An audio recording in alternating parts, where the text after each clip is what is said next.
Cricket ప్రపంచంలోకి మరో tourney వచ్చేసింది. ఛాంపియన్స్ లీగ్ టీ20 మళ్లీ రీస్టార్ట్ కానుంది. 2009 నుంచి 2014 వరకు 6 సీజన్లు జరిగిన ఈ మెగా టోర్నమెంట్ క్రికెట్ అభిమానులు పెద్దగా ఆదరించకపోవడంతో నిలిచిపోయింది.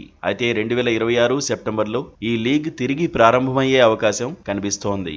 సింగపూర్లో జరిగిన ఐసీసీ సమావేశంలో పలు క్రికెట్ బోర్డులు ఈ టోర్నమెంట్ పునరుద్ధరణకు మద్దతు ప్రకటించాయి. దీంతో ఐసీసీ కూడా గ్రీన్ సిగ్నల్ ఇచ్చినట్టు తెలుస్తోంది. ఛాంపియన్స్ లీగ్ టీ20ని ఒకప్పుడు క్రికెట్లో ఫుట్బాల్ యొక్క యూఈఎఫ్ఏ ఛాంపియన్స్ లీగ్ తో పోల్చేవారు. ప్రపంచవ్యాప్తంగా టీ20 లీగులకు అత్యుత్తమ ప్రదర్శన కనబరిచిన జట్లు ఈ టోర్నమెంట్లో పోటీ పడతాయి.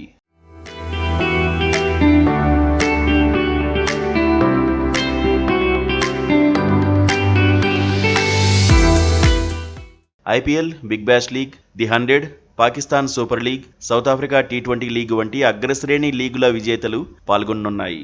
జట్ల సంఖ్య, లీగ్ ఫార్మాట్ వివరాలు ఇంకా నిర్ధారణ కానప్పటికీ ఈ ఫార్మాట్ పాత సీఎల్ టీ20ని పోలి ఉంటుందని తెలుస్తోంది. 2009లో మొదలైన ఈ టోర్నమెంట్ 2014 వరకు 6 సీజన్లు జరిగింది.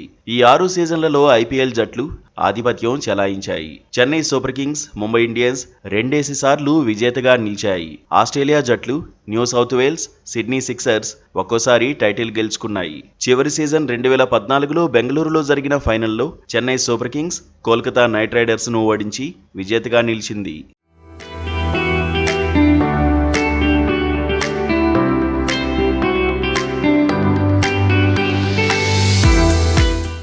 కొత్తగా పునరుద్ధరించబోతున్న ఈ టోర్నమెంట్ క్రికెట్ అభిమానులను ఎంటర్టైన్ చేస్తుందని ఐసీసీ భావిస్తోంది. ప్రపంచవ్యాప్తంగా టీ20 లీగులు విపరీతమైన ఆదరణ పొందుతున్న నేపథ్యంలో ఈ టోర్నమెంట్ విజయవంతం కావడానికి అవకాశాలు మెండుగా ఉన్నాయి. అగ్ర ఫ్రాంచైజీల మధ్య జరిగే ఈ పోటీ క్రికెట్ ప్రపంచంలో మరోసారి సంచలనం సృష్టించనుంది. 2026 సెప్టెంబర్లో ఈ లీగ్ ప్రారంభమైతే క్రికెట్ అభిమానులకు మరో టీ20 వినోద ఉత్సవం ఖాయం.